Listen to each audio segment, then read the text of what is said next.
Olá, no Evangelho da Graça de hoje, nós vamos continuar vendo este milagre que Jesus realizou em Caná da Galileia. Foi o seu primeiro milagre, está registrado aí no Evangelho de João, capítulo 2. Diz, nós vamos ler apenas alguns versículos. Versículo 6, estavam ali as talhas de pedra que os judeus usavam para purificações, e cada um levava 2 ou 3 metretas. E Jesus lhes disse: enchei de água as talhas, e eles a encheram totalmente. Então lhes determinou: tirai agora e levai ao mestre-sala. E eles o fizeram. E tendo o mestre-sala provado a água transformada em vinho, não sabendo de onde viera, se bem que o sabiam os serventes que o haviam tirado da água, chamou o noivo e lhe disse: todos costumam pôr primeiro o bom vinho, e quando já beberam fartamente, servem o inferior. Tu, porém, guardaste o bom vinho até agora. Com este, deu Jesus princípio aos seus sinais em Caná da Galileia, e manifestou a sua glória, e os seus discípulos creram nele. Nós já falamos algumas coisas muito importantes sobre esse texto. Por exemplo, sobre o casamento, a simbologia do casamento ligada à relação entre Deus e o seu povo. Falamos sobre o símbolo da alegria, que é o vinho. Falamos também sobre Jesus demonstrando claramente para Maria que aquele era o início onde já não haveria mais aquela relação mãe, ele diz mulher, dando início assim ao seu ministério, onde ele teria muitas mães, irmãos, porque todo aquele que faz a vontade de Deus é a sua mãe, é o seu irmão, como o próprio Jesus nos diz.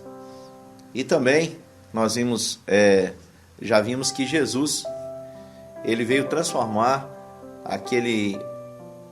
aquela religião, veio adentrar, transformar todo esse ambiente em uma relação de amor.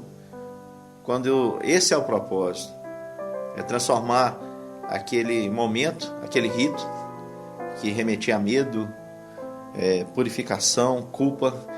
Jesus vem agora transformar esse momento em um momento de festa, de alegria e de celebração. Esse é o contexto e esse é o significado deste primeiro milagre de Jesus.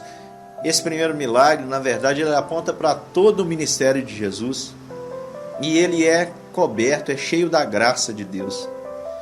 E um dos elementos que eu quero apontar para você como um elemento da graça manifesto nesse texto, e que deve ser para a sua vida e para a minha vida, é que Jesus, quando ele se dispõe ali a fazer esse milagre, os serventes vão até ele, a sua mãe demonstrou fé, acreditou, e diz para os serventes, mesmo tendo recebido aquela resposta, ela diz: olha, vão e façam tudo que ele ordenar. E os serventes vão, e Jesus pede para que eles usem água. A essência mais básica. Jesus não pediu nenhum outro ingrediente. Jesus pediu para que eles enchessem as talhas de água. E a gente não sabe a qualidade dessa água, até porque as águas das metretas não eram águas para serem bebidas, eram águas que eram usadas para lavar a mão, para lavar o rosto. Você aí que já teve a oportunidade de tomar um bom banho de bacia, sabe que essa água não seria muito confiável para tomar, para ser tomada, não é verdade? Alguém aí que já morou em um contexto rural sabe bem como é o banho de bacia. Mas enfim, Jesus pediu para que as metretas fossem enchidas com água, a essência mais básica. Por isso eu quero dizer para você que esse é o traço da graça. O que Deus tem para fazer na sua vida, transformando todo esse contexto de medo, de dor, de insegurança, de culpa.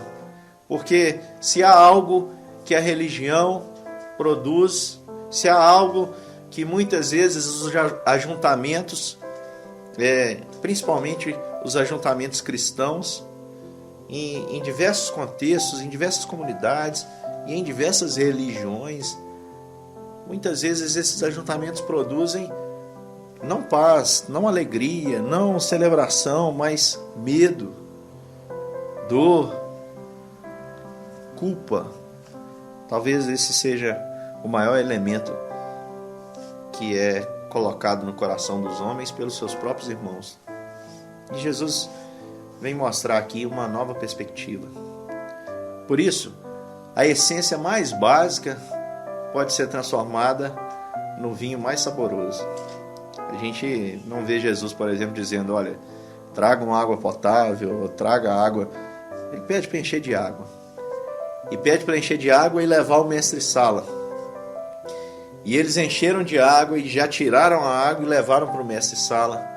E o mestre-sala provou e ficou admirado com a qualidade daquele vinho que havia brotado de um lugar tão impróprio, apesar que ele mesmo não sabia de onde havia sido tirado. Os servos sabiam, como diz o texto, mas ele não sabia. E tendo provado o vinho, ele chama o noivo e diz, olha, você fez o que ninguém faz. Porque, geralmente, como era feito naquela festa, o vinho novo, eu não entendo muito de vinhos, mas diz que quanto mais envelhecido o vinho, melhor. Então, primeiro se trazia lá os vinhos envelhecidos, de 100 anos, 70 anos, e iam diminuindo. No final da festa, o pessoal já estava tomando ali sangue de boi, chapinha, né? Já estava tomando um vinho de uma qualidade inferior. Porque já estavam, vamos dizer assim, embriagados, né? Já estavam alegres com todo o vinho que havia sido servido, portanto, não sentiriam se aquele vinho é de qualidade ou se não era. Porém, o mestre-sala, que era o que provava o vinho, ao provar, manda chamar o noivo e diz, você agiu contra o que todos fazem, porque você primeiro serviu um vinho inferior e agora você oferece um melhor vinho. Foi muito boa essa opinião deste especialista em vinhos para mostrar exatamente o que Jesus tem para fazer na minha e na sua vida. Para mostrar o que Jesus veio fazer na história.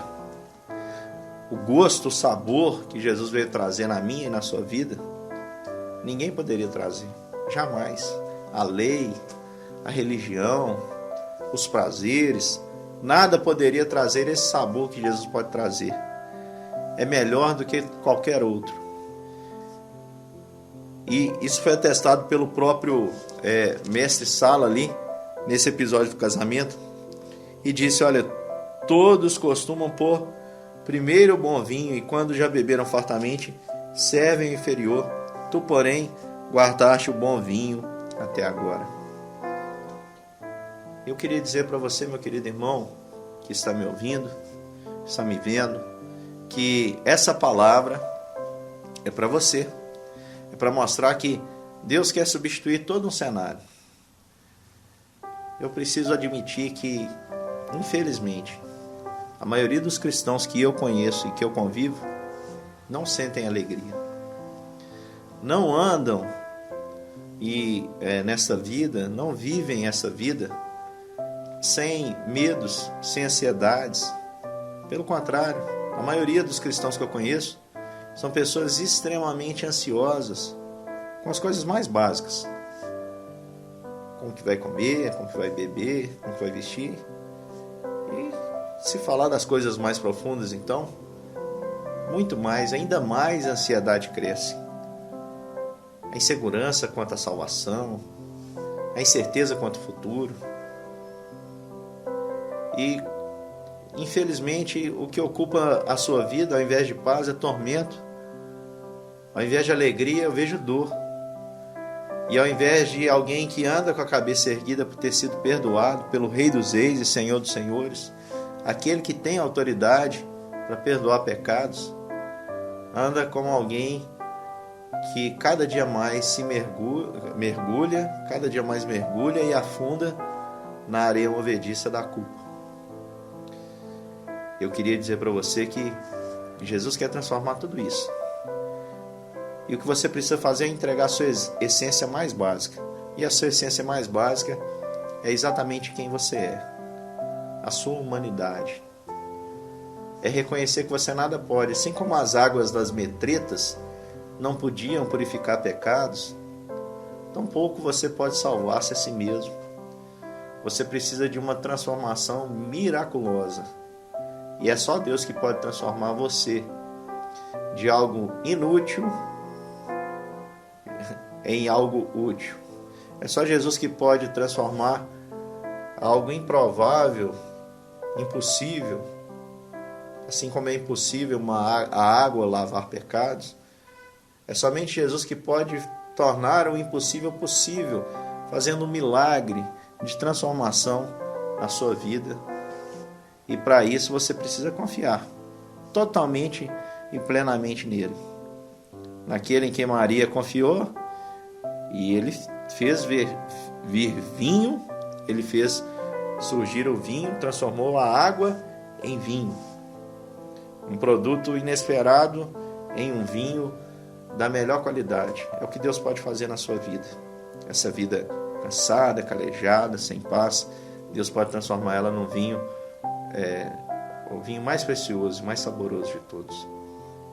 Diz o texto ainda, para a gente terminar, que com este deu princípio aos seus sinais em Caná da Galileia e manifestou a sua glória aos seus discípulos e creram nele.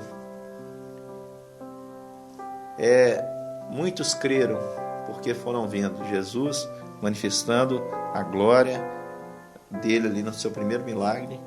E claro, não foi o único. Hoje é o dia, talvez, do primeiro milagre na sua vida. O primeiro milagre acontece, e o maior de todos. O primeiro milagre é aquele que acontece no interior do homem, quando o homem é transformado. Quando o homem deixa esse lugar, como eu descrevi aqui, de uma maneira até redundante.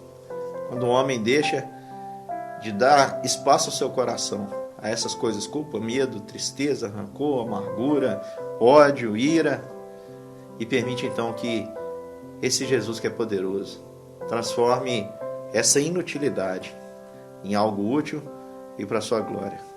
Que Deus possa abençoar a sua vida e que você de fato seja um vinho mais saboroso e que o sabor você possa experimentar, o sabor daqui em diante, que seja muito mais marcante do que toda essa vida que você viveu até aqui. Deus te abençoe ricamente.